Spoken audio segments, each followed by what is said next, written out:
এসেছি মাত্র, আমি এখন কাজল রেখা দেখব, কিন্তু আমি যতদূর শুনতে পেয়েছি খুবই ভালো রেসপন্স, এবং এতটুকু শুনেছি যে কোথাও কোনো টিকিট পাওয়া যাচ্ছে না, এটা শুনে খুবই ভালো লাগছে। আর এখনও অবধি নিজেকে বড় পর্দায় দেখিনি, কেবল দেখতে যাবো গিয়ে, তো এখনও আমি বুঝতে পারছি খুবই আমার নার্ভাস লাগছে, কারণ এত মানুষ অলরেডি ভালোবাসা অনেক পাচ্ছি, আর কাজল রেখাকে শুনেছি সবাই অনেক পছন্দ করছে। এতটুকু অবধি জানি, এখন হল থেকে বেরোনোর পর মানুষের প্রতিক্রিয়া দেখলে অ্যাকচুয়ালি বোঝা যাবে যে মানুষ কতটা পছন্দ করেছে কাজল রেখাকে। আচ্ছা, যেহেতু কাজল রেখার পাশাপাশি অনেকগুলো সিনেমা এবার রিলিজ পেয়েছে, কি মনে হয় কাজল রেখা আসলে কম্পিটিশনে কতদূর এগিয়ে যেতে পারবে? আমি আসলে কম্পিটিশন বুঝি না, কারণ এটা পুরো আমি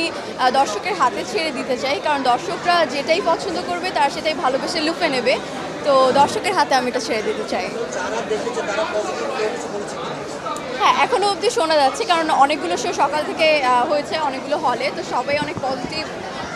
কথাবার্তা বলছে, এবং এতটুকু আমি যতটুকু জানতে পেরেছি যে টিকিট সোল্ড আউট, এটা শুনে আমার খুব খুশি লাগছে, কারণ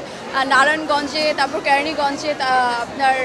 ওখানে শুনেছি, তারপর যতগুলো ঢাকার মধ্যে সিনেপ্লেক্স আছে সেখানেও সোল্ড আউট। তো আমার যেহেতু ফার্স্ট ফিল্ম, এইটা নিয়ে আমি খুবই এক্সাইটেড, আর মানুষ ফার্স্ট যেতে, কারণ আজকে ঈদের দিন, আমি কখনো ভাবিনি যে ঈদের দিন তো মানুষের তার পার্সোনাল লাইফ নিয়ে বিজি থাকে, কিন্তু এতটুকু সময় বের করে হলে এসে কাজল রেখা দেখছে, এটা আমার জন্য অনেক বড় একটা পাওয়া।